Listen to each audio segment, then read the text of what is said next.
Salut frères et sœurs, restez bénis et que la paix demeure sur vous. Donc, vous savez de quoi j'ai peur? Malgré que je sais qu'en Christ, on est en sécurité, que Dieu est là pour nous protéger, que si on se cache en lui et on demeure en lui, ben, on n'a pas à craindre des conséquences ou des répercussions négatives sur notre vie. Et en gros, moi j'ai peur de perdre mes enfants, de perdre ma femme, de perdre les êtres chers que j'aime beaucoup. J'ai peur de cette douleur, de ce sentiment de plus revoir une personne que j'aime tant comment dire, même si je sais qu'elle va aller au ciel, mais de plus pouvoir être auprès d'elle et de partager des choses avec elle sur terre. Donc du coup ça c'est une peur vraiment qui me transperce tous les jours, et tous les jours je dois combattre cela. Donc ça me déstabilise souvent, de style quand je dois aller au travail et que j'embrasse mes gosses et tout, je leur dis je t'aime, je les serre, mais c'est comme si c'était la dernière fois que je le faisais quoi en fait. J'envoie à ma femme et c'est bizarre, c'est cette peur de me dire que peut-être je vais pas les revoir, il va peut-être se passer des choses, etc. Et je suis devenu assez parano sur ça et je travaille durement sur ça. Donc pourquoi je parle de ça, frères et sœurs? Bah, c'est parce qu'en fait, c'est pour vous dire que cette peur que j'ai, bah, tout le monde a cette peur-là. Et si c'est pas pour nos proches, c'est des peurs pour autre chose. Et on vit tout le temps dans des différentes peurs qui nous influencent tous les jours, qui influencent nos décisions, qui influencent nos comportements envers autrui, qui nous empêchent de profiter de l'instant présent comme on le perçoit et comme on devrait le vivre. Et on est tout le temps en train de combattre pour essayer de se rassurer. Alors quand je suis au travail, bah j'ai toujours, je ressens une joie de savoir que Dieu nous bénit, que j'ai de la chance d'avoir un travail, de gagner de l'argent pour mes enfants, pour leur faire plaisir. Je m'applique parce que je demande à mes enfants de s'appliquer, etc. Et d'un coup, une pensée me vient en tête, et ça m'arrive tous les jours. Et cette joie que tu ressens, c'est ça cette pensée en fait. Cette joie que tu ressens peut disparaître d'un instant à un autre, et tu peux vivre toute ta vie là, que tu es contente que Dieu te bénisse, bah tu peux perdre tout ça en un instant. Parce que parce qu'il va t'arriver un truc, ou il va arriver un truc à tes proches, ou à quelqu'un que tu aimes, tu vas apprendre une mauvaise nouvelle, etc. Et tous les jours, ça me traverse cette pensée-là. Et c'est des pensées qui sont totalement démesurées. Parce que en vérité, ça m'arrive pas. Et quand j'ai cette pensée-là, bah, d'un coup, je me freine dans ma joie. Et je me freine dans mon élan dans lequel je me réjouis avec le Seigneur. Et je me prépare au pire, à l'impensable. Donc du coup, dans ma tête, je me crée tout un système psychologique qui va faire en sorte que le choc sera moins dur. Je tomberai de moins en haut en fait, face à des nouvelles affreuses. Donc du coup, je redescends plus bas pour éviter de tomber de haut. Et en fait, ça c'est quelque chose que tout le monde vit. Et c'est une erreur de penser comme ça ou d'agir comme ça. C'est normal d'avoir peur, c'est normal d'avoir des frayeurs, mais à partir du moment que nos peurs et nos frayeurs deviennent imaginaires, parce que si aujourd'hui tu as peur, voilà, de perdre ta maison, ça va t'empêcher de profiter de ta maison. En gros, c'est ça en fait, ce que je vais vous expliquer. Comment dire, ça va vous empêcher de vous réjouir à 100% du fait que vous avez une belle maison, et que en fait l'idée de devoir la perdre, de perdre ce bonheur, cette joie à cause d'autres mauvaises nouvelles qui concernent même pas votre maison, et ben en fait vous redescendez de niveau, et on essaie de rester très bas pour éviter d'être choqué. Et à cause de ça, on n'a pas ce potentiel de vivre réellement l'instant présent.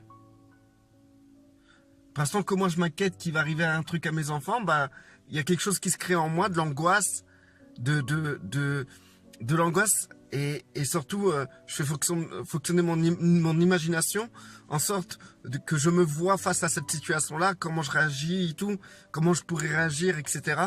C'est vraiment, c'est aller très loin. C'est aller très loin et ça demande d'être stabilisé. Il y a d'autres frayeurs. Moi, je parle de mes enfants, mais d'autres personnes ont d'autres frayeurs. Ils ont peur d'être, je sais pas, il y a des millions de frayeurs, des milliards. Il peut y avoir 1001 problèmes qui peut nous faire redescendre, qui peut nous amener dans un état second. Et c'est pas le problème d'être dans un état second. Mais être dans un état second inutilement, ça c'est un problème. Donc on se rassure, le plus souvent on se rassure, on se dit oui mais le Seigneur ne permettra pas ça, on vivra pas ça, ça m'étonnerait que je vais perdre mes enfants, ça m'étonnerait que je vais perdre ma maison, c'est le Seigneur qui me les a donnés, etc. Et quand on se rassure comme ça nous fait du bien sur le coup. Mais ça revient toujours en charge, toujours en charge, toujours en charge, toujours en charge. Et donc je pense, j'en suis sûr qu'il faut en prendre compte. Il faut prendre en compte que le fait d'être toujours dans ce cercle vicieux, en fait, le seul moyen d'en sortir, c'est de savoir au moment où ça arrive que c'est un cercle vicieux, que c'est pas genre quelque chose qui va t'arriver parce que la roue tourne, etc. Ça peut t'arriver, etc. Non, se dire que aujourd'hui tout va bien, mes enfants vont bien, tout va bien, donc aujourd'hui je vais me réjouir. Il faut que je me réjouisse de ce bonheur. Et si jamais il y a des gens qui ont des problèmes, si vous avez encore vos proches, si vous êtes en bonne santé, si vous êtes en bonne santé suffisante pour profiter de vos proches, vous avez toutes les raisons de vous réjouir, frères et sœurs. Vous avez toutes les raisons de vous réjouir. Tout problème extérieur, que ça soit financier, problème de tout ordre, relationnel ou avec n'importe qui, même avec des proches, même avec des gens que vous aimez, tous les problèmes autour sont anodins, c'est rien du tout, frères et sœurs. Rien du tout à côté du bonheur d'être avec les gens qu'on aime le plus. Et en plus de cela, frères et sœurs, si vous êtes en conflit avec des personnes que vous aimez énormément, tant qu'ils sont en vie, il y a de l'espoir. Et c'est pas un problème d'être en conflit avec eux, parce que tant qu'ils sont vivants, vous pouvez toujours rétablir une relation saine avec ces gens. Vous savez, parfois je me dis aussi, ça arrive à tout le monde de se dire ça, ça arrive à tout frère et sœur en Christ, que le fait qu'on va mal agir, ou on sait qu'on aurait dû faire quelque chose pour notre prochain, on l'a pas fait. Le fait qu'on ressent qu'on a été un peu égoïste sur les bords, qu'on a péché ou qu'on a chuté, on s'imagine à tort, frères et sœurs, à tort, que Dieu va nous punir. Et que en vérité, Dieu met une protection sur les gens qu'on aime, ou sur les personnes, ou sur nous-mêmes, et que dès qu'on fait un pas de travers, Dieu enlève sa protection. Et que Satan peut attaquer nos enfants, il peut attaquer notre bien-aimé, ou nos bien-aimés, et il peut les cartonner, parce qu'en fait, à cause de nous, Dieu a enlevé sa protection. Et ça, c'est une erreur aussi de penser ainsi. C'est vraiment être à côté de la réalité du Christ, de penser au fait que c'est à cause de ton comportement, tes proches, ils vont leur arriver quelque chose. Ça c'est encore un autre délire, une autre frayeur qu'on s'impose et qui est totalement fausse, imaginaire et inutile.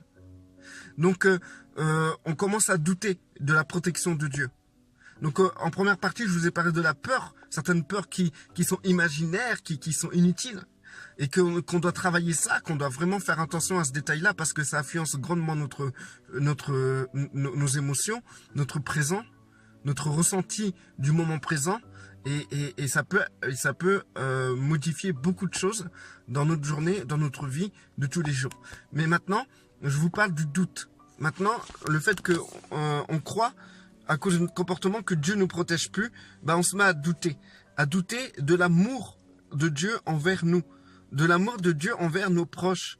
On s'imagine que une fois qu'on fait un pas de travers, qu'on fait les personnes pas contentes, qui agissent comme des égoïstes, bah on pense que Dieu, lui, il est pas content. Donc dans ces cas-là, il est plus là, il nous protège plus, il nous aime plus, ou il nous rejette, ou bien il va nous le faire payer pour nous donner une leçon. Et combien de fois ça nous est arrivé de penser des choses pareilles et qu'en réalité nos familles n'ont rien du tout, ou bien il vous arrive de vivre un truc de malade et Dieu vous sort de là. Mais malgré ça, malgré le fait que vous viviez ce truc de malade, que Dieu vous a sorti de là, bah malgré que vous avez fait des pas de travers, vous avez été carrément à côté de la plaque avec Dieu, bah malgré ça il vous protège. Combien de fois ça vous est arrivé, frères et sœurs? Sérieusement, combien de fois ça vous est arrivé? Donc on peut voir là encore quelque chose de totalement imaginaire. Et ça nous pourrit la vie de tous les jours aussi. Parce que dès le moment qu'on se met à douter de Dieu, ben c'est pas que Dieu, tu peux douter de Dieu, ça changera pas le fait que Dieu, lui, il t'aime et qu'il te protège et que c'est pas tes pas de travers qui vont lui faire changer d'avis sur son opinion envers toi. Donc du coup, comment dire, le fait qu'on doute de Dieu de cette manière-là, ben on va commencer à vivre notre moment présent d'une manière totalement bizarre. On va dans la peur, dans la crainte, dans le doute. On n'arrivera pas à être en paix. On sera un peu perturbé. Et le pire de tout ça, c'est que au lieu de travailler avec Dieu, avec le Saint-Esprit d'une manière adulte, propre, ben on va plutôt avoir peur. Donc qu'est-ce qu'on va faire? On va pas avoir peur de Dieu, mais on va avoir peur qu'il nous arrive des délires, des choses mauvaises. Donc on va courir vers Dieu pour lui demander pardon. Et en fait, ce pardon-là, c'est un pardon hypocrite. C'est un pardon qui dit « Ah Seigneur, je te demande pardon, protège-moi maintenant, protège les miens. » quoi. C'est un pardon hypocrite. C'est le vrai pardon. Le vrai pardon, c'est la reconnaissance de nos faux pas. D'accord? Et surtout, le fait qu'on veut à présent travailler ces faux pas, notre faiblesse avec Dieu. Et on veut le travailler d'une manière propre. Pas dans la crainte, mais dans l'amour, dans la paix et le repos. Parce que Dieu travaille que dans la paix et le repos. Il ne travaille pas dans le fait que vous flippez, qu'il arrive quelque chose à votre femme ou à vos enfants et que vous venez vers lui juste parce que vous avez peur de perdre vos êtres chers ou vous avez peur qu'il vous arrive un délire. Ça frôle la superstition, frères et sœurs. Sauf que là, c'est pas passer sous une échelle, c'est ni voir un chat noir traverser. Là, il s'agit de comportement. Donc, si tu te comportes bien, Dieu te protège. Si tu te comportes mal, Dieu te protège pas. Il t'arrivera des gaffes. Et le véritable problème dans cela, c'est que en vérité, on arrive à un point où on prend Dieu pour une personne qui fonctionne seulement sous condition et non par amour. Et non, Dieu a une parole, frères et sœurs. À travers Christ, le Père a donné sa parole. Qu'il nous mettrait en Christ. Et qu'on serait ses enfants. Et donc du coup, par exemple, nous, en tant que parents, si nos enfants font de travers, est-ce que pour autant, on va leur en mettre plein la figure? Parce que ils font de travers, on va fermer les yeux. Quand ils vont se mettre en danger, on va fermer les yeux. Et paf, il leur arrive un délire. Et c'est de leur faute parce qu'ils nous ont forcés à fermer les yeux à cause de leur comportement. Non, si nos enfants font de travers Et si on voit qu'ils se mettent en danger, on va courir vers nos enfants pour les protéger du danger. Malgré que nos enfants nous ont manqué de respect, ou qu'ils ont fait de travers, etc. Ou qu'ils n'ont pas été sages, nos enfants, on les protège quand même. On les protège. Même quand ils vont au coin, on les protège. Parce que quand ils piquent des crises, parce qu'on les met au coin, on les protège, qu'ils se claquent pas la tête contre le mur parce qu'ils sont euphoriques. Ils sont en train de péter des câbles. On est toujours bienveillant envers nos enfants, même quand on les punit. Maintenant, cette idée de punition envers Dieu. Alors nous, quelle vision on a de Dieu qui nous punit? Tout simplement, on a cette vision de Dieu qui nous punit en sorte, en fait, qu'il nous arrive un malheur. Voilà, c'est ça. Ah, t'as pas voulu marcher droit? T'as pas voulu obéir à ma parole? Donc il va t'arriver un malheur. Et c'est encore de la superstition. Pourquoi? Parce que, en fait, comment dire, donc, au lieu d'avoir une patte de lapin ou un fer à cheval, tu vas te comporter bien pour qu'il t'arrive que du bonheur. C'est ça, en fait. C'est ça. Tu te comportes bien, il t'arrive du bonheur. Et tu te comportes mal, il t'arrive du malheur. Donc, dans ces cas-là, c'est soit le fer à cheval ou le chat qui traverse la route. À toi de choisir. Le malheur ou le bonheur. Maintenant, frères et sœurs, comment dire, il y a des personnes, ils vont prendre les passages de l'Ancien Testament, etc., en disant, regarde, Dieu, nanana. Moi, je tiens à vous dire que dans l'Ancien Testament, Dieu a envoyé son peuple égorger des enfants, égorger des femmes, égorger des hommes. Est-ce que dans la Nouvelle Alliance, Dieu nous demande d'aller égorger des femmes, des enfants et des hommes? Non. Dans l'Ancien Testament, Dieu demandait des choses qui sont assez sévères. Lapider un enfant qui répond à ses parents, il devait être lapidé. Donc, dans l'Ancien Testament, dans la loi de Moïse, il y avait des gens qui devaient être lapidés.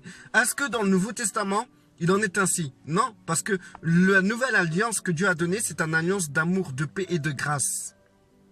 Et aujourd'hui, nous sommes sous la grâce. Nous sommes ses enfants et il prend soin de nous. Et s'il nous arrive malheur de quoi que ce soit, ça sera les conséquences de nos comportements. Non parce que Dieu t'envoie le malheur, mais c'est normal. C'est sur terre, c'est effet et conséquences. Tu roules trop vite sur la route, ben t'as pas le temps de freiner, t'as un pet. Ben c'est logique. Comment dire, si tu respecterais peut-être le code de la route, t'aurais pu éviter le pet. Mais c'est pas Dieu qui a organisé le pet pour qu'il t'arrive un malheur. Ni Satan. C'est toi, c'est par ton comportement qu'il t'arrive quelque chose. La plupart des choses qui t'arrivent, c'est à cause de ta bouche, c'est à cause de ton comportement. Donc, la punition de Dieu, c'est pas que Dieu va te faire en sorte qu'avec ta voiture, tu vas te prendre un mur ou un arbre et tu seras handicapé. C'est pas ça. Mais la punition, si Dieu doit nous punir, c'est plutôt d'une manière éducative. Il va t'apprendre comment te comporter. Et souvent, ça se passe dans l'élément qui est le ressenti émotionnel lorsqu'on se sent coupable. On se sent coupable d'avoir mal agi. Et ça fait mal. On se sent pas bien. Mais vraiment pas bien d'avoir mal agi. Et donc là, le seul moyen de sortir de ce mal-être, c'est de venir à Dieu et de dire, ok Dieu, ça marche, je veux comprendre, je veux marcher avec toi, et je veux que tu travailles cela en moi. Et je te demande pardon. Et après on se sent mieux. Et on va travailler ça avec le Seigneur. La meilleure punition qu'on peut donner à nos enfants, c'est les punitions éducatives. C'est les punitions qui vont les apprendre, pas des punitions qui les châtient d'une manière ou d'une autre. Voilà frères et sœurs. Donc la peur, le doute sont des choses qu'on traverse tous les jours. Et qu'il faut vraiment mettre sur la table. Et comprendre que ces deux choses-là nous empêchent de vivre correctement notre vie présente. Ça nous empêche ça nous empêche de vivre notre vie présente, mais aussi ça nous amène à nous comporter de certaines manières ou à faire des choses inutiles. Ils ont fait une pyramide des besoins des hommes, et en fait, la pyramide des besoins, c'est un peu ce qui fonctionne dans le commerce. Et cette pyramide, c'est les besoins des hommes, la peur. Et dans le besoin des hommes, il y a la peur. Et donc, il y a des tas de choses qui sont vendues dans les marchés, dans le commerce, et qui sont nées à cause de la peur des hommes. Et aujourd'hui, il y a beaucoup de choses, et peut-être notre vie aujourd'hui est dictée par la peur. La peur de manquer, la peur d'être rejeté, la peur de l'autre, la peur comment dire, d'être dans la rue, la peur de perdre quelqu'un, etc. Et des peurs, il y en a des tas. Il y en a des tas. Et le doute aussi qui t'amène à avoir un comportement envers Dieu assez bizarre, qui t'amène à avoir un comportement envers les autres et envers toi-même d'une manière décalée. Et donc du coup, la peur et le doute doivent être vraiment traités correctement et proprement. Voilà frères et sœurs, restez bénis, que la paix demeure sur vous.